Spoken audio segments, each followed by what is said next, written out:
Namaste, my name is Sangeeta Venkatesh, and today we will be discussing about the Sri Padmanabhaswamy temple at Thiruvananthapuram, which is a legacy of faith and royalty. Now, the temple is the 75th of the 108 principal Divyadesams, or the holy abodes of Lord Vishnu. The temple is glorified in the Divya Prabandham, a set of Tamil hymns composed by the Alvars of the Vaishnava saints who sang the glories of the Lord. Now, the 8th century Tamil poet saint Nammalvar sang the glories of Padmanabha. So, this shrine is amongst the 13 Divyadesams in Malaynada. That is the region that corresponds to present day Kerala, along with the Kanyakumari district. Now, the Lord's name is Anantha Padmanabhan and Madhavan. The Tayar or the mother goddess is called Sri Hari Lakshmi. Now, the temple's design incorporates both Dravidian and Kerala architectural styles, featuring a gopuram reminiscent of Tamil Nadu temples and indigenous Kerala elements. The Vimanam of the temple is Hemakuta Vimanam, and under this, the Bhujanga Shaina Murti rests in his gigantic form. There are 3 Pushkaranis or water bodies attached to the temple, namely the Matsya Tirtham, Padma Tirtham, and Varaha Tirtham. Now, so that is the basic introduction of Padmanabhaswamy temple at Thiruvananthapuram, and now we shall look into the Sthalapurana of the story behind the temple. So before we do that, may I ask you all to please like, share, and subscribe to this channel so that the information that is being given about our country and abroad, it reaches many people, as I do a lot of research in getting to you. So thank you in advance for that. Now back to the Sthalapurana. The Sthalapurana, which is the local legend of the Padmanabhaswamy temple, is very interesting, and the palm leaf scrolls of the Granthas tell the story of the temple. Now, there are several versions of the story. One major story involves the sage Divakar Muni, a Tulu Brahmin hermit who is said to have consecrated this temple. Another version that is more accepted involves the legendary sage Vilvamangalatu Swamiyar. So you can basically substitute one for the other and the rest of the legend remains the same. For this story, or for this video, we will go with the story of the Vilvamangalatu Swamiyar, who was a devotee of Lord Vishnu, whose days were spent in deep meditation seeking a glimpse of the divine. One day his prayers were answered. Lord Vishnu appeared, not in his majestic form, but as a playful child. The sage was charmed, and he asked the child to stay in his humble hermitage. The child agreed, but on one condition. He must always be treated with respect, and that none of his actions would be questioned. If not, he would disappear forever. For a while, harmony reigned. The sage adored the child. But as is the nature of most children, this child was also mischievous. One day, while the Swamiyar was in deep meditation, the divine child took the sacred Saligrama, a stone used for worship, and popped it into his mouth. What would I have done if my child did? I would have scolded him, and that's exactly what Vilvamangalatu Swamiyar did. He lost his temper and scolded the child. But the condition of the pact between them was broken. With a voice full of grace, the child revealed his true self before disappearing and said, "If you wish to see me again, search for me in the Anantha the forest of the serpent." So heartbroken and full of regret, Swamiyar set off into the forest. He gave up food, sleep, and rest, and days turned into nights. One day, Swamiyar found himself walking along the serene shores of the Laccadive Sea, or the Lakshadweep Sea. As he strolled by the water's edge, his ears caught the voice of a Pulaya, or the member of the agricultural community. She was a woman scolding her mischievous child. "If you don't behave," she warned, "I'll throw you into Anantha. At the very mention of Anantha, the Swami's heart leapt with joy. It was a name he had long yearned to hear.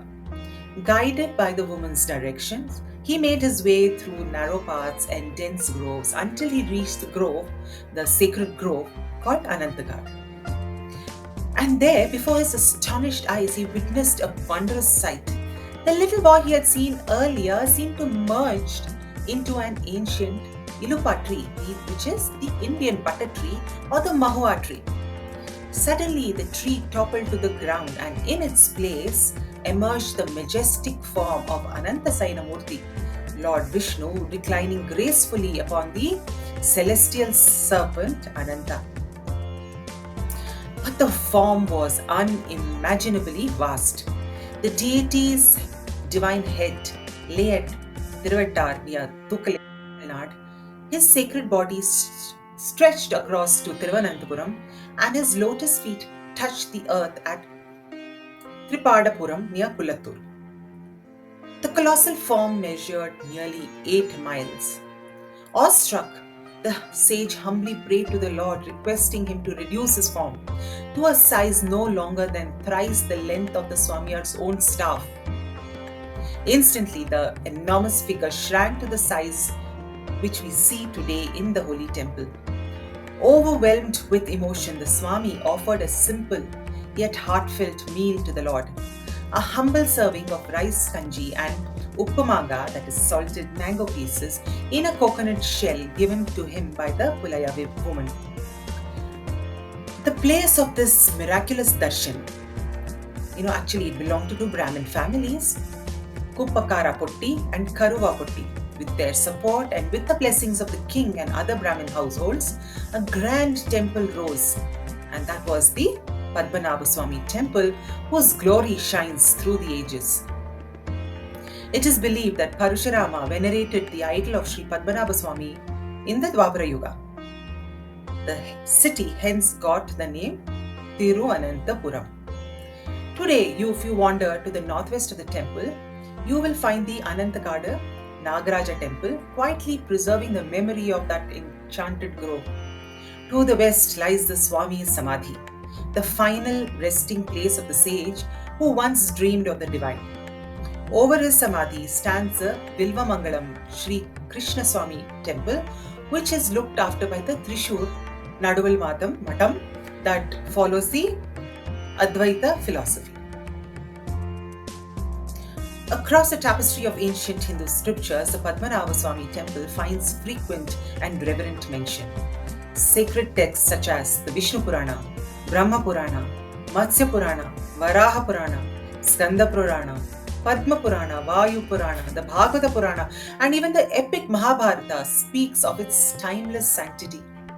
But the temple's fame was not confined to religious lore alone.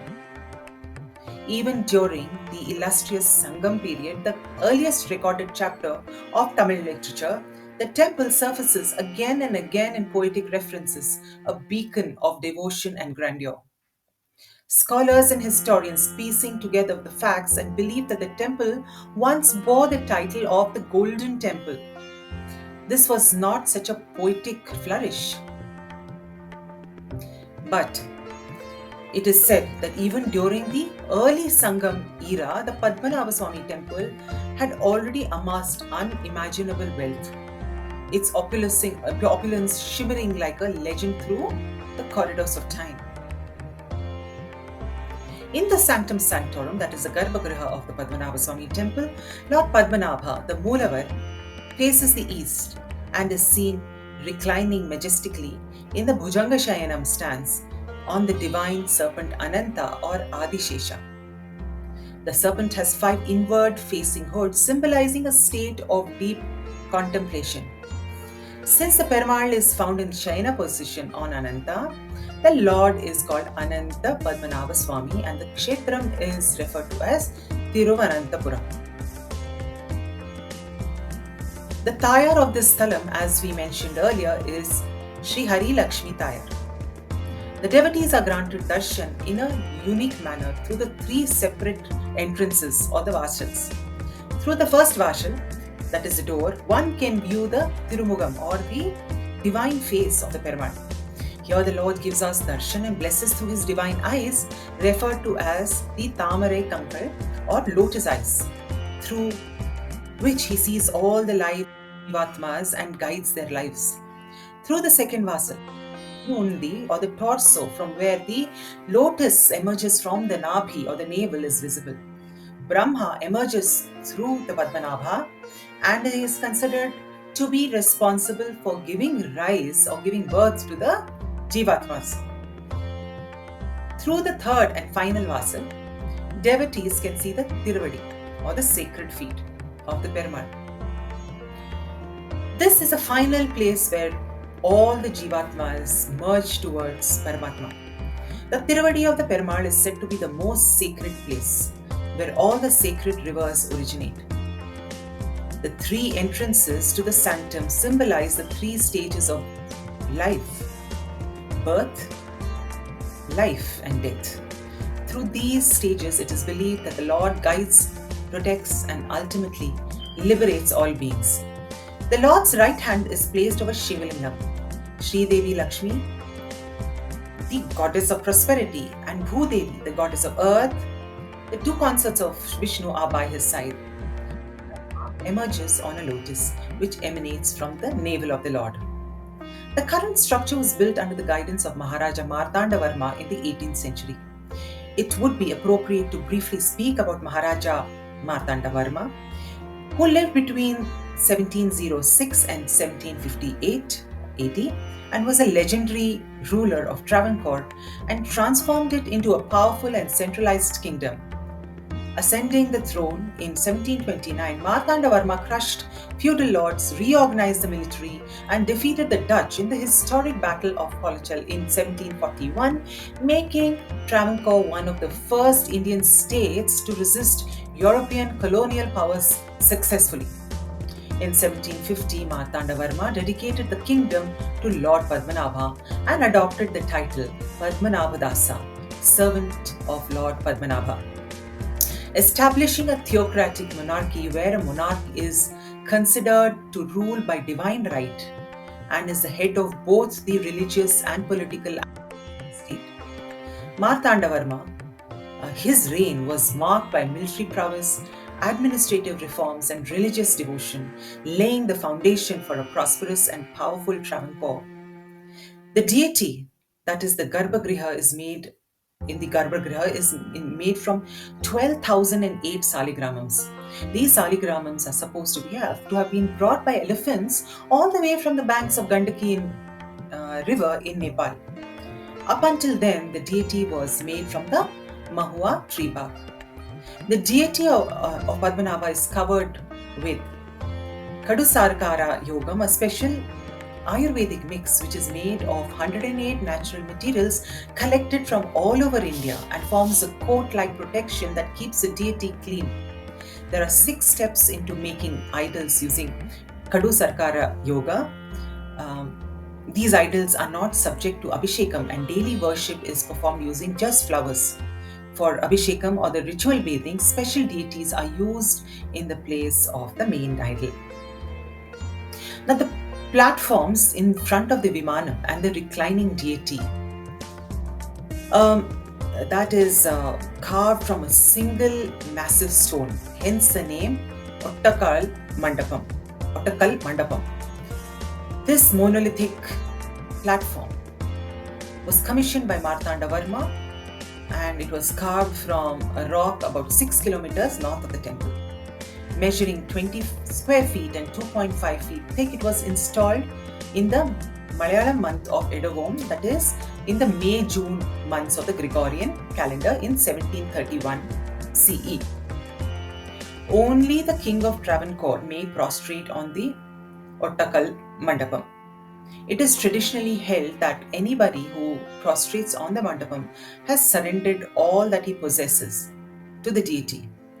Since the ruler had already done that, he is Padmanabhadasa or the loyal servant of Lord Padmanabha, and hence he is permitted to prostrate on this Mandapam. The current head of the Travancore royal family is Sri Padmanabhadasa Sri Moolam Tirunal Ramavarma. Before reaching the Sanctum, you can visit the Ugra Narasimha Sannidhi. To appease him and his Ugra form, the temple continuously holds Valmiki Ramayana Parayanams. In addition, there is a Sannidhi for Anjaneya who always has a coat of butter on him. The Arattu festivals at the Sri Padmanabhaswamy temple in Thiruvananthapuram are splendid rituals. These are held twice a year for 10 days, that is in March, April, that is in the Vedic month of Panguni or Meenam, and in October, November, which is in the Vedic month of Aipasi or Tula. The Utsava Murti of Lord Padmanabhaswamy, Narasimha, Krishna are carried on golden palanquins accompanied by elephants, Nadaswarams, Chendamelam and the royal guards. The grand procession walks a distance of about 3 kilometers from the temple to the Shankumugam beach where the Arattu or the holy dip is performed in the sea. The Maharaja himself, barefoot and in traditional white attire, participates and supervises the rituals. The Padmanabhaswamy temple is renowned not only for its architectural grandeur and spiritual significance, but also for the immense treasures that were discovered in its secret vault. In 2011, the opening of several underground chambers revealed an astonishing array of gold ornaments, antique jewelry, diamonds, rubies, emeralds, golden idols, and sacks of gold coins dating back centuries. And it's estimated to be worth over 1.2 lakh crore, that is about $22 billion. Now, this treasure makes Padmanabhaswamy one of the richest temples in the world. The jewels, many of which are believed to be offerings from kings and devotees over generations, underscores the temple's deep historical ties with the Travancore royal family and its enduring legacy of devotion and opulence.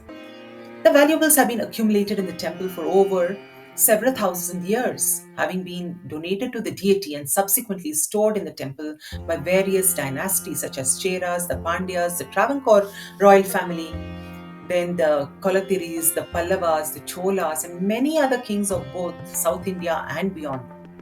Now, despite litigations and controversies, in 2020, the Travancore royal family won the right to manage the temple as well as its financial aspects. The Padmanabhaswamy temple stands not only as a symbol of architectural splendor and spiritual devotion, but also as a custodian of history and tradition. Its intricate rituals, immense wealth, and deep cultural roots continue to fascinate devotees, historians, and travelers alike. As one of the richest and most revered temples in the world, it reminds us of India's layered legacy where the sacred and the majestic coexist. In honoring its divine presence and preserving its heritage, we pay tribute to a timeless legacy that continues to inspire awe and reverence. So the temple timings are given on the side, and the dress code is the men have to wear a dhoti or a veshti, and they're not supposed to wear a shirt in the sanctum. Women have to wear traditional dresses such as saris, mundu and davani. No electronic items, leather belts, purses are allowed in the temple. So with that, I conclude today's, that is the description of the Padmanabhaswamy temple. I hope you got a lot of information from this. If so, please let me know in the comments. It'll be great to hear from you. If not, just give me a thumbs up or a like, and do share it with friends and families whom you think would be interested, and in fact, introduce other people to this channel too. I'll be immensely grateful. And with that, I'll see you in the next video, and this is Sangeeta Venkatesh. Namaste. All in all, it has been an ethereal and fulfilling darshan at the Padmanabhaswamy temple. It's one of the 108 Vigrahams, as I mentioned, and I also managed to buy a nice customer dress with a mural painting for my niece. And so this I'll just show you around as we leave this wonderful place.